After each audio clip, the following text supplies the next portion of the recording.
When Ferdinand Magellan planted the cross on the shore of the island of Cebu 500 years ago, little did he know that the Philippines would become the third largest Catholic country in the world and the biggest in Asia. Since then, the seeds of faith planted in Cebu has spread to the rest of the 7,000 islands of the Philippines. It is this faith that provides the anchor of hope for many Filipinos working in foreign lands. It is this faith that makes us weather the worst of storms and rejoice with the Vicar of Christ. While Cebu is known for its tourist spots, its crafts, businesses, and industries that speak of the creativity and enterprising spirit of its people, it is the figure of the humble holy infant, the Santo Niño, the magnet of love, and the child of the Blessed Virgin Mary that gives us our defining identity. Our faith is a very deep part of who we are. Our most popular celebrations are religious in nature. Our culture is deeply Christian. We are a people of communion. The holding of the 51st International Eucharistic Congress in Cebu, with the entire church in the Philippines as host, is an occasion of joy for the entire nation. While we want to show the best of Filipino hospitality, we want to show something more. In the past few years, the population is getting bigger, but the people going to Mass are getting smaller. When God asked Cain, "Where is your brother Abel?" and Cain said, "Am I my brother's keeper?" That's why we are now inspiring people to go back to Mass, because it's our responsibility. This activity is a response to the pastoral letter of Archbishop Palma on the Year of the Poor. He invited priests to not only gather the poor, but also to eat with them, to get to know the poor in the parish. Nag-tap me og mga different parishes, mga barangays, and different organizations nga mo reach out for street children, then mo give og katikism nila para mo prepare sila for their first communion sa katong wala pa nakadawat. Karon daghan man ang ni sanong sa call nga you have to reach out with the street children. Dapat maghahiusa ta to give them knowledge about God. We need to know the poor, to know their names, and to associate the faces with these names. Our Lord said, "Whatever you did to the least of my brothers and sisters, you did it to me."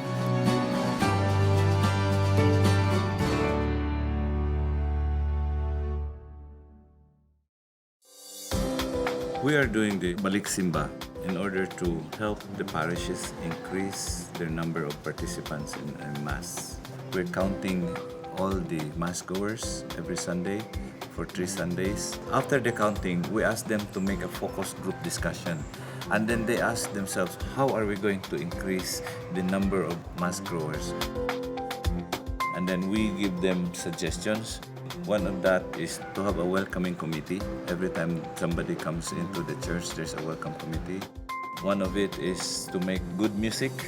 The homily will be much more grounded to the people. We are planning to have an app where you go into your phone and you can locate where the Mass is going at this very moment. They bring a friend, bring a family, give them free fares to come to the Mass. After that, they make another count if there is an improvement. There's a lot of changes. Everybody in the church are now moving. They are now talking to each other, trying to get everybody on board.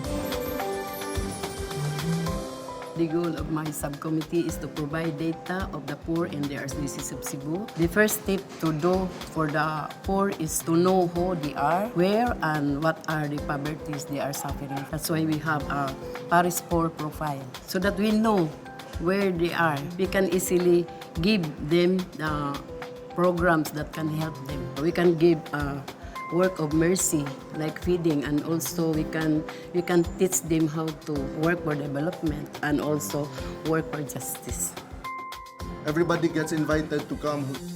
It might appear like a feeding program, but what distinguishes it from a feeding program is that we're not coming from a position of authority, giving to those who are more in need. What we try to do is to really have this Filipino term salo-salo, sa ato pa kumbira. Na yun di lang ang kadtong gitunulan, kundi kita mismo Usa jud sa feature nga atong gisud ani nga kada bang na jud panahon nga magkaila-ila. Kay kauban ra man pud namo mga parokyano. Moadto jud mi sa ilang lugar, mailhan namo sila sa unsay ilang kahimtang didto.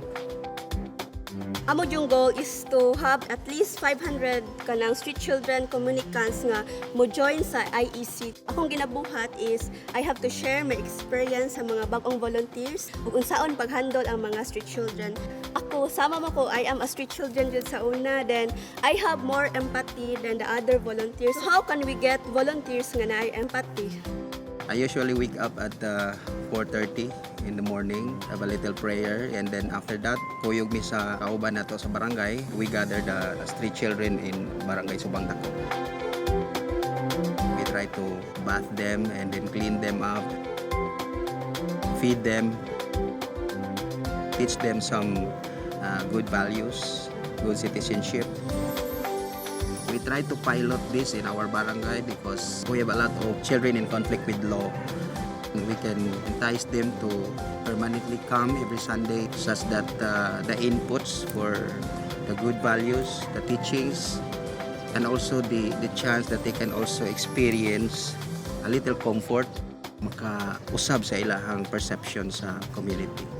Before, I have this bias thinking that these street kids mga badungon karon nga sige na mi encounter kada Domingo. I feel in love with them. Murag ako na silang mga anak. Ang transition at the very beginning nga nag-outreach mi hangtod karon makita nimo ang dako nga kausaban sa kids ba. Ang hope gani sa mga bata from spark lang himong flame nagkaanap kadako. Maka-feel na sila og kanang pangga sa ilang kaugalingon ug kato ilang mga nangawagta nga mga pangandoy na balik. Pwede pa dahil nimo ma-restore ang ilang dignity o value, makbalik dahil nimo. I am proud to say that I am one of the street children. Gikan ko og broken family, nakatry ko og scavenge sa street.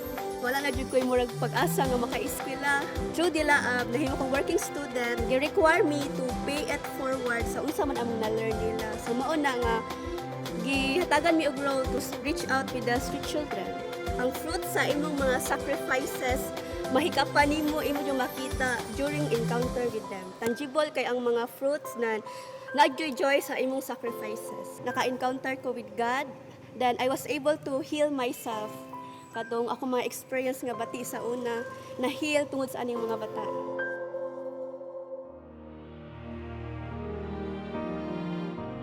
We have all the preparations almost in place.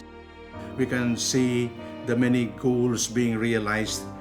We know the IEC, which at first we thought was overwhelming, is something very doable and something that we can imagine to be very meaningful and fruitful. On a deeper level, we will have an opportunity to let other people see and experience the faith of the Filipino people. And in particular, what we here in Cebu can contribute towards making people aware of the value of faith and how this faith can be shared and can be lived up with other people.